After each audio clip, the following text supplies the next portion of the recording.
Given, I was just given a note by the Secretary of State saying that we're very close to a deal in the Middle East. የአሜሪካው ፕሬዝዳንት ዶናልድ ትራምፕ ያቀረቡትን የጋዛ የተኩስ አቁም ሰነድ የመጀመሪያ ምዕራፍ ላይ እስራኤልና ሐማስ መስማማታቸውን አስታውቀዋል። የስምምነቱ የመጀመሪያ ምዕራፍ የእስራኤል ታጋቾች እንዲለቀቁ፣ የፍልስጤም እስረኞች እንዲፈቱ ብሎም የእስራኤል ጦር ከጋዛ እንዲወጣና ሰብአዊ እርዳታ ያለ ገደብ እንዲቀርብ የሚያደርግ መሆኑም ተመላክቷል። የአሜሪካው ፕሬዝዳንት ዶናልድ ትራምፕ ባለፈው ሳምንት ባለ 20 ነጥብ የጋዛ የተኩስ አቁም ሰነድን አቅርበው እስራኤል ስትቀበለው ለሐማስን በ3 ወራት ወይም በ4 ቀን ውስጥ ከመቀበል ውጭ አማራጭ አልሰጠውም ማለታቸው ይታወቃል። አሁን ላይ ሐማስም ይህንን የተኩስ አቁም የመነሻ ሰነድን መቀበሉን ፕሬዝዳንቱ አስታውቀዋል። ይህ ሰነድ በእስራኤልም ሆነ በሐማስ በኩል ተቀባይነት ማግኘቱ የጋዛ ነዋሪዎችን ለሰብአዊ ቀውስ የዳረገው 2 ዓመታት ላስቆጠረው ጦርነቱ መቋጨት ጽኑ ተስፋ አሳድሯል። ባሳለፍነው ሳምንት ፕሬዝዳንቱ ያቀረቡት ባለ 20 ነጥብ የተኩስ አቁም ስምምነት ሰነድ ባለም አቀፉ ማህበረሰብ ተቀባይነት ያገኘ መሆኑም ይታወቃል። አሁን ደግሞ ሁለቱም ተዋጊዎች ሐማስም ሆነ እስራኤል የሰነዱ የመጀመሪያ ምዕራፍ ላይ መስማማታቸውን ገልጸዋል። ሐማስ የተኩስ አቁም ሰነዱን ስለመቀበሉ አስታውቋል። በጽሁፍ በሰጠው መግለጫው የጋዛውን ጦርነት ለመቋጨት የቀረበው ስምምነት ላይ የእስራኤል ጦር እንዲወጣ፣ የሰብአዊ እርዳታ ወደ ጋዛ እንዲገባና ለእስረኛ ልውውጥ መስማማቱን ገልጿል። የተኩስ አቁም እንዲደረግ ጥረት ላደረጉ ለአደራዳሪዎችም እውቅና ሰጥቷል። በኳታር፣ ግብጽ፣ ቱርክ የሚገኙ ወንድሞቻችንን ጥረት እናደንቃለን በማለት የዶናልድ ትራምፕን ግላዊ ሚናንም አድንቋል።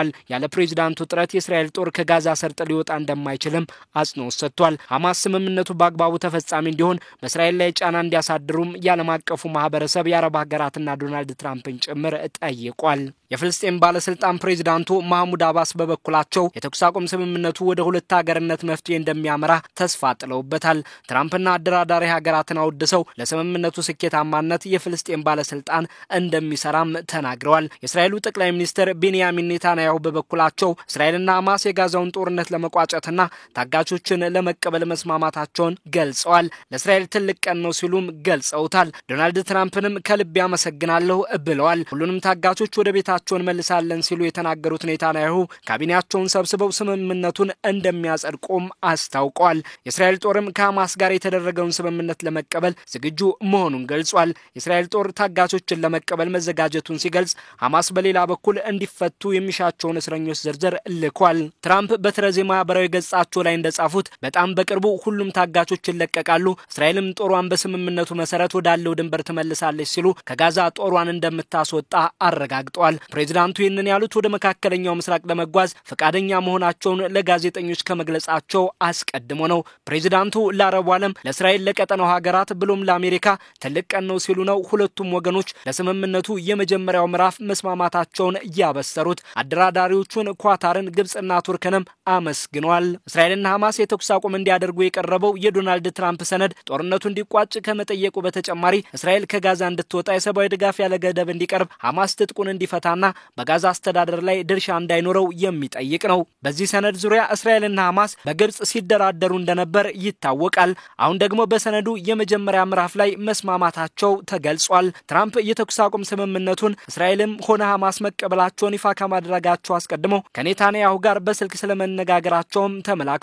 የኔታንያሁ ቢሮ ሁለቱ መሪዎች ሞቅ ያለ ውይይት ማድረጋቸውን ጠቁሟል። ትራምፕ በነጩ ቤተ መንግስታቸው የእስራኤሉ ጠቅላይ ሚኒስትር ቤንያሚን ኔታንያሁን ባስተናገዱበት ወቅት ይፋ ያደረጉት ባለ 20 ነጥብ የተኩስ አቁም ሰነዱ ከዓለም አቀፉ ማህበረሰብም ከፍተኛ ተቀባይነት ማግኘቱ ይታወቃል። አሁን ደግሞ እስራኤልና ሐማስ የተኩስ አቁም ስምምነቱ የመጀመሪያ ምዕራፍ ላይ መስማማታቸው በዓለም አቀፉ ማህበረሰብ እየተወደሰ ይገኛል። የተባበሩት መንግስታት ድርጅት ዋና ጸሐፊ አንቶኒዮ ጉተሬስ ቅጽበታዊ ድል ሲሉ ስምምነቱን የገለጹ ሲሆን ተመድ ለተፈጻሚነቱ ሙሉ ድጋፍ እንደሚያደርግ አስታውቀዋል። ሁሉም ወገኖች ታጋቾችን ለመልቀቅ፣ ለዘላቂ ተኩስ አቁም፣ ላልተቋረጠ የሰብአዊ ድጋፍ ለስምምነቱ እንዲገዙም ጠይቀዋል። እስራኤልና ሐማስን በማደራደሩ ረገድ ዋነኛ ተሳታፊዋ ኳታር የተኩስ አቁም ሰነዱ የመጀመሪያ ምዕራፍ ተፈጻሚ ስለሚሆንበት አግባብ በእስራኤልና ሐማስ መካከል ስምምነት ላይ መደረሱን አስታውቃለች። የሀገሪቱ የውጭ ጉዳይ ሚኒስቴር ቃል አቀባይ በኤክስ ገጻቸው ሁለቱም ወገኖች የተኩስ አቁሙ ሰነድ የመጀመሪያ ምዕራፍ ላይ የእስራኤል ታጋቾች እንዲለቀቁ የፍልስጤም እስረኞች እንዲፈቱና የእርዳታ አቅርቦት እንዲገባ መስማማታቸውን አረጋግጠዋል። የቱርክ ፕሬዝዳንት ረሲፕ ጣይብ ኤርዶዋንም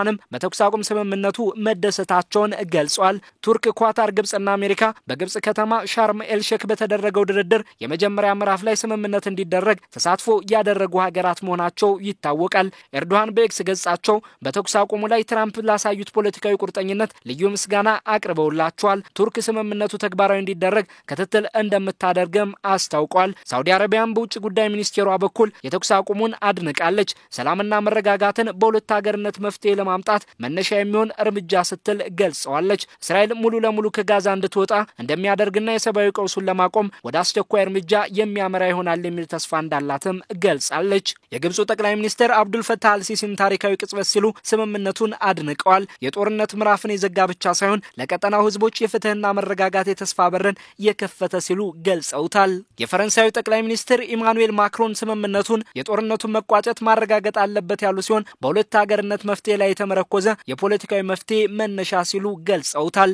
ከአውሮፓ ሀገራት ከፈረንሳይ በተጨማሪ እንግሊዝ፣ ስፔን፣ ጣሊያን፣ ጀርመንና ሌሎች ሀገራትም ለስምምነቱ ያላቸውን አድናቆትና ድጋፍ ገልጸዋል።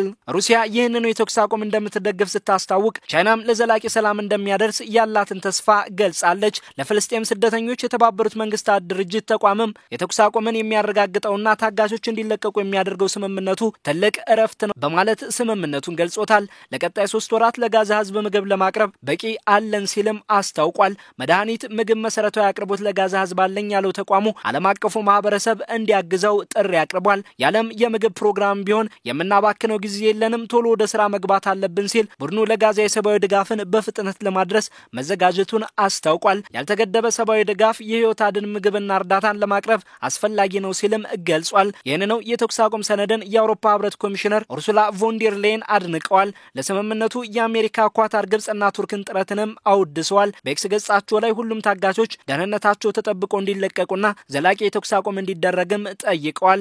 ኃላፊዋ የአውሮፓ ህብረት ለጋዛ ሰዎች የሰብአዊ ድጋፍ ማቅረቡን እንደሚቀጥልም አስታውቋል። የህብረቱ የውጭ ጉዳይ ፖሊሲ ኃላፊ ካጃ ካላስም ትልቅ ዲፕሎማሲያዊ ስኬት ሲሉ የተኩስ አቁሙን አውድሰውታል። አውዳሚውን ጦርነት ለማቆምና ታጋቾችን ለመታደግ እውነተኛው ድል ሲሉም ነው ያሞካሹት። 2 ዓመታትን ባስቆጠረው የጋዛ ጦርነት ላይ እስራኤልም ሆነ ጋዛ ለተኩስ አቁም መስማማታቸው ለአሜሪካው ፕሬዝዳንት ዶናልድ ትራምፕ በጦርነት ላይ የተቀዳጁት ትልቁ ድል ተደርጎም ተወስዶላቸዋል። ከ8 ወራት የተኩስ አቁም ድርድር በኋላ የተሳካ እርምጃም ሆኗል። ወደ መካከለኛው ምስራቅ እንደሚጓዙ ያስታወቁት ዶናልድ ትራምፕ እንዳሉት ከሆነ የተኩስ አቁሙን በማብሰር ቀዳሚው ይሆናሉ። በትረዚ የማህበራዊ ገጻቸውም እስራኤልም ሆነ ሐማስ በተኩስ አቁም ሰነዱ የመጀመሪያ ምዕራፍ ላይ ፈርመዋል። ሁሉም ታጋቾች ይለቀቃሉ፣ የእስራኤል ጦር ከጋዛ ይወጣል ብለዋል። ቀጣይ ሂደቶች ለዘላቂ ሰላም ቢያስፈልጉም ለጋዛ ምድር ትልቅ እርምጃ ተደርጎ የተወሰደ ትልቅ ተስፋን የጣለ ክስተትም ሆኗል።